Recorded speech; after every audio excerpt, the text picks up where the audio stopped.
community is ready and has been ready to do its part. Denmark and Norway have had ships waiting off the coast of Syria since early January. Italy has readied its transloading facilities, and the U.S. ship, the Cape Ray, will soon arrive in the Mediterranean.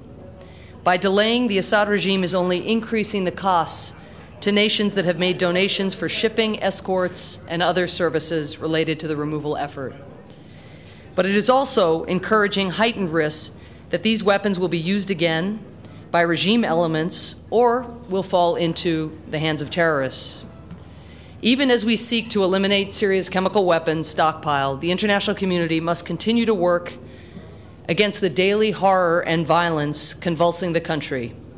Despite the Security Council's October 5th presidential statement directing the Syrian government to facilitate humanitarian access, UN relief agencies and international NGOs are telling the world that they are largely unable to reach the 9.3 million Syrians in desperate need of assistance.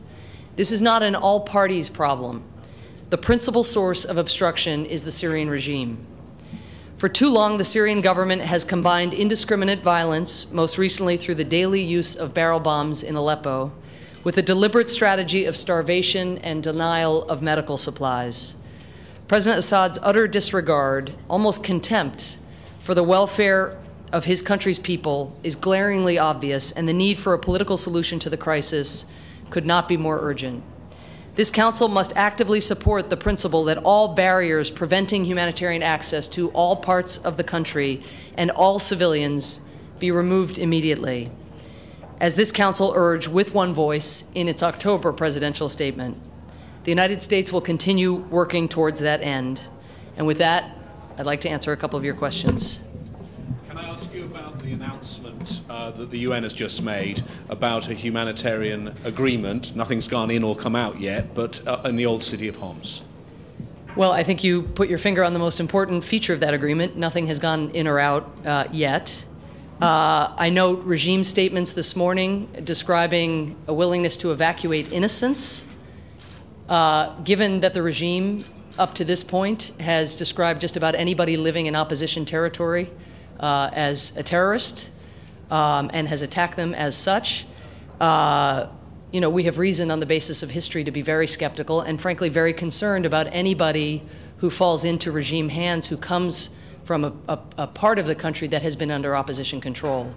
We would note that in Muadamiyah, where an evacuation was undertaken not long ago, several weeks ago, there are still men who were evacuated as part of that official evacuation who, in our view anyway, have not been heard from since. And we would have grave concerns and would encourage anybody associated with this evacuation to make sure that they are able to ascertain the welfare of anybody who comes out trusting the terms of such an agreement.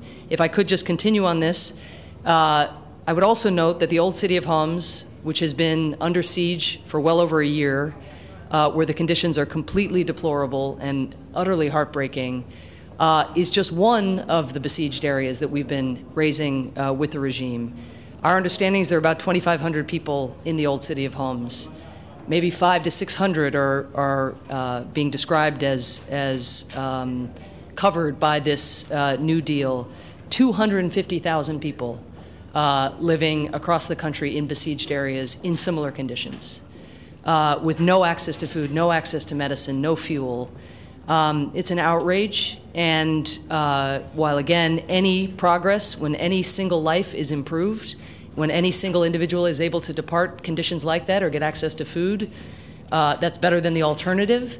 But I think we should not lose sight of the full picture here. In addition to the 250,000 in besieged areas, you have more than 2 million people who are in so-called hard-to-reach areas. In some cases, they've been reached once in a year, and that's considered hard to reach rather than besieged. So the humanitarian context here is deplorable, and what the presidential statement has made very explicit is that all besieged areas need to be accessed, the barriers must be lifted across the board, and regime obstruction to starving people and the regime use of starvation as a weapon of war has got to stop.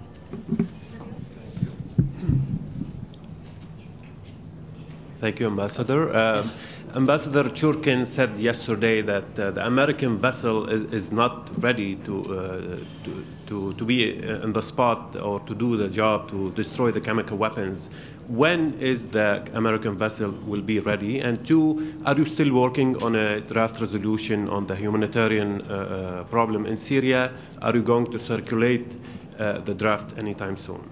Well, as I mentioned, our vessel is on its way to the Mediterranean and is going to be in a position to destroy chemical weapons. And just to correct the record, the arrival of the American vessel has nothing to do with the problem that we're seeing on chemical weapons. The problem on chemical weapons is that the Syrian regime, although it has the resources and has everything it needs, as the Secretary General has said, and as Sigrid Kaag, I think, has repeated here today, has foot-dragged and is not moving forward in the way that the Security Council and the OPCW laid out that it should move forward. So the issue here is not about an American vessel. The issue is about Syrian foot-dragging.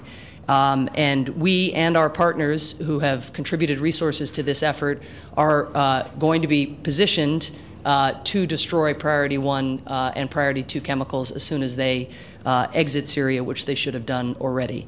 And on your second question, as I've described in giving even just a small taste of the deplorable conditions on the ground in Syria, which all of you are very familiar with, it is critical that the Security Council move forward in order to signal to the regime that humanitarian access is not optional, that it is required. And we are looking at a range of options. We do support a humanitarian resolution, as do most member states of the United Nations, and we're hopeful that something like that can be achieved. Again, we had hoped that the presidential statement, which has the force of speaking on behalf of the Security Council, that would have had some impact on regime behavior. That's certainly what Valerie Amos and others, I think, had hoped as well.